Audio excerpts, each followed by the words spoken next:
In today's video, I am going to teach you how to create multiple Aweber lists. To begin, log into your Aweber account and look for the quick menu. This is designed to help you jump straight to what you need without clicking through several pages. Click the quick menu, then use the search field and type in Create List. As you type, Aweber will filter the options to match what you are looking for.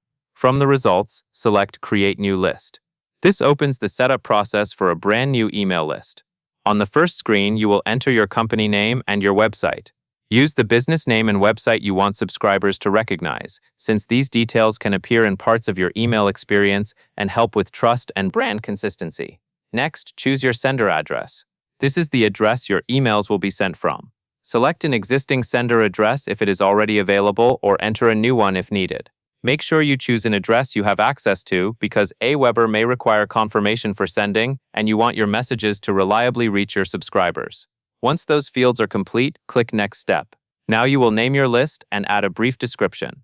Pick a name that clearly reflects the purpose of the list, such as the topic, audience, or campaign type. For the description, write a short line that helps you remember what this list is for, especially if you plan to manage several lists at once. This internal clarity becomes more important as your account grows. After that, click Next Step again. You will now see the confirmation message settings.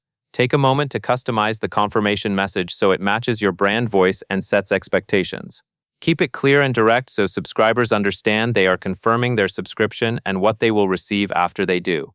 When you are satisfied, click Create List. Your new list is now ready to use.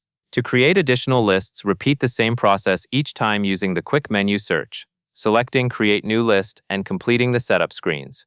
Keep your naming consistent so your lists stay organized and easy to manage. And that covers everything you need to know.